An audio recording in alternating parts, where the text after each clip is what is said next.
Hello. So this is I would think this is the last of the series of the assembly. So let me explain what I have done here. So this is pretty much final, I believe. So first waste board. So actually, so this is a full board. This is a board, and keep in mind the size of the table is not really 4x4. So in order to have it from end to end, I cut it not along, I cut it like sideway to make sure it fits from this rail to that rail, which means it left another part at the end. So I had to cut another piece to cover it, which is this one. As you can see here, there is a separation here. Okay. When I cut it, I thought, okay, so this is gonna be the back will be against the wall. So, and since I have a moving wheels, I don't want the motors to hit the walls for whatever reason is. So I extended this piece so it can really protect the motors and the cables. Okay. All right, so that's one. And now the second part is those slices based on the instruction is 6.125 inches. I try as much as I can to slice it that way. So it came a little bit short here, but that's okay. It's not really, I don't think that's a big deal really, since most of the time I'm gonna be starting from the left side anyway. And I fix it to the underneath MDF with resist screws, and the head of those resist screws pretty much almost same level as the rails here. Okay, and those rails came about 7 rails. Actually I got it from Amazon. It's 48 inches rail.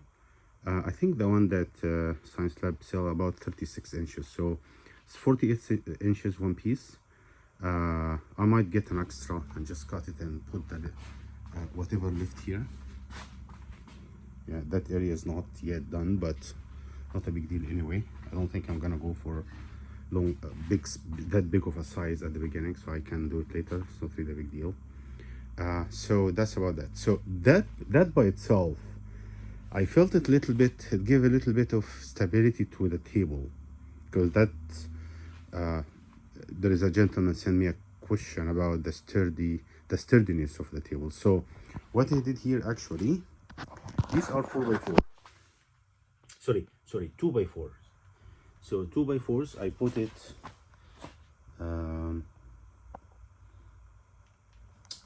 so I made a shelf, and then this is a half inch plywood, and I'm just using it to store some of the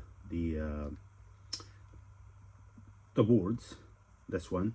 The other thing I did actually on the previous videos, I was using those rails. I found it a little bit high, and the table was wobbly.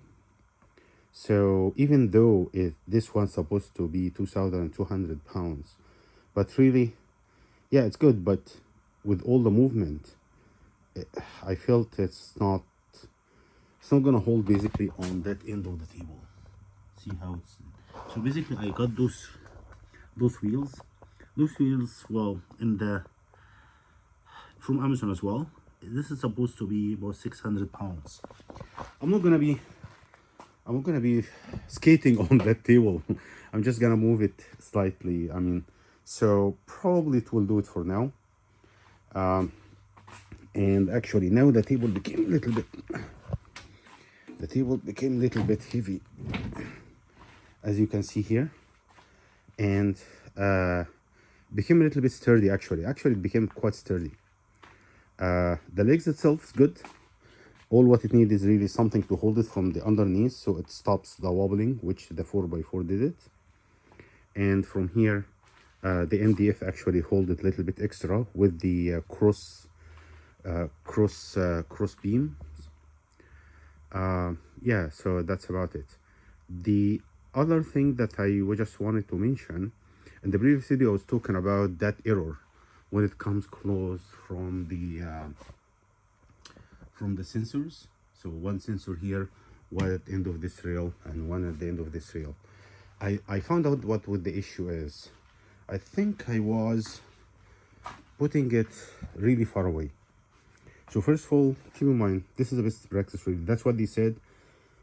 For some reason, I thought, no, I need to tighten it up, all that stuff. No, actually, see, it's really nothing really. You just need to put it there and see how behind that is. It's a little bit behind of this. So it protected, but then it's very close. So it detects when the see here at the end. It just feels when that moving part come close and hit here. And actually, once I did that and I adjusted it, that error and that freeze that the machine used to go to, it's gone. I still getting one error for whatever reason is. It says like a command is not recognized, but nothing. I haven't seen any malfunctions at all. At least when I was checking, I didn't run any jobs yet. Okay, so I'm still in the building mode. So I hope those things will do it for now. So this is from Amazon as well. And basically, yeah. So that's about it. Now, I put all the screws. Just make sure that I didn't really skip any screws here. And for those slices, I put 2 here, 2 in the middle, 2 in the back, and then between each there is 1 here and 1 here. And that's probably make it very stable and everything. Yeah, total time to assembly, you know, I've been posting for the last probably 5 days or 6 days, and I would say probably 10 hours total work time. Just keep in mind, I didn't have an extra hand. I just did it all by myself. I used workhorses. I used a little bit of extra wood to make it higher. Like basically it was just one hand. So it's about 10 hours in total. And I try to follow the instructions really to the detail. Read the instruction very well, because what I found out, there was some words or statements that I maybe have skipped, assuming that yeah, I know it, but then I had to go back and redo it. Simple stuff like, for example, how to lay the cable, how to lay the cable that go to the router, the spindle. That was critical part, because actually if you don't do it, if you don't do it the way that they described it, you will end up actually the table is tangled, and you have to open all of this again and then move it around. Like, it's just gonna be a lot of redo. So I would say just pay attention to some of the details that came out. I didn't show this before, but this is the VFD. To be honest with you, I don't know really how I can use it yet. I didn't experiment with it yet, but I know everything's working. Keep in mind, when you try to test the machine, make sure that if that's one of the instructions, the VFD is connected to the SLB box, even though you're not going to use it. But if it's not connected, most probably your test will fail. Yeah, so that's about it for now. I hope I was able to help many of the folks that buying the AltMill soon. And if you have any questions, let me know. I think what's left really is to run the service here, just to make sure that this is flat,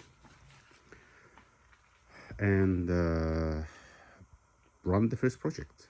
So I will share with you the how it will look like after I service it, and I will share with you the first project.